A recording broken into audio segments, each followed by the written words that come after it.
সচিবালয়ের ৭ নম্বর ভবনে অগ্নিকাণ্ডের ঘটনায় বিভিন্ন মহলে ব্যাপক আলোচনা চলছে। সরকারের উপদেষ্টা সহ সংশ্লিষ্ট বেশিরভাগ ব্যক্তি ঘটনাটিকে ষড়যন্ত্র হিসেবে উল্লেখ করছেন। যদিও আগুনে কী পরিমাণ ক্ষয়ক্ষতি হয়েছে তা এখনো নির্ধারণ করা যায়নি। অগ্নিকাণ্ডের ঘটনা কোনো নাশকতা কিনা সাংবাদিকদের এমন প্রশ্নে স্বরাষ্ট্র উপদেষ্টা জাহাঙ্গীর আলম চৌধুরী বলেন, তদন্ত কমিটি গঠনের পর বিস্তারিত জানা যাবে। এ বিষয়ে কড়া হুঁশিয়ারি দিয়েছেন উপদেষ্টা আসিফ মাহমুদ ভুঁইয়া। তিনি বলেছেন, এই ঘটনায় জড়িতদের বিন্দুমাত্র ছাড় দেওয়া হবে না।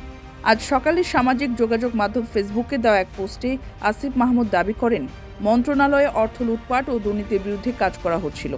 কয়েক হাজার কোটি টাকা লুটপাটের প্রমাণ পাওয়া গিয়েছিল, যা নিয়ে তদন্ত চলছিল।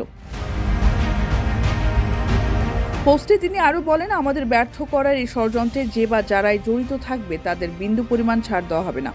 ঘটনাটিকে ষড়যন্ত্র হিসেবে উল্লেখ করে তিনি বলেন, এটি তার মন্ত্রণালয়ের স্বচ্ছতা প্রতিষ্ঠার প্রচেষ্টাকে বাধাগ্রস্ত করার একটি চেষ্টা হতে পারে।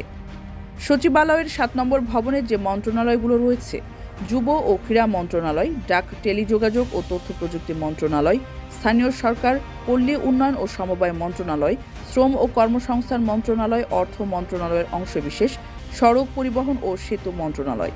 ফায়ার সার্ভিসের তথ্য অনুযায়ী বুধবার রাত ১:৫২ আগুন লাগার খবর পাওয়া যায়।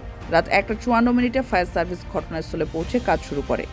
প্রাথমিকভাবে ৮টি ইউনিট কাজ করলেও পরে ইউনিটের সংখ্যা বাড়িয়ে ১৯টি করা হয়। ৬ ঘণ্টার চেষ্টায় বৃহস্পতিবার সকাল ৮:০৫ আগুন নিয়ন্ত্রণে আসে।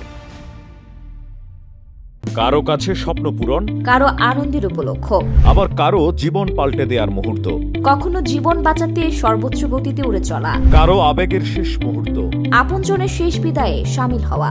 এমন সব ইচ্ছে পূরণে সর্বনিম্ন ভাড়ায় দ্রুতগতির বাহন প্রবাসী হেলিকপ্টার। আপনার প্রয়োজনে যোগাযোগ করুন আমাদের হটলাইনে।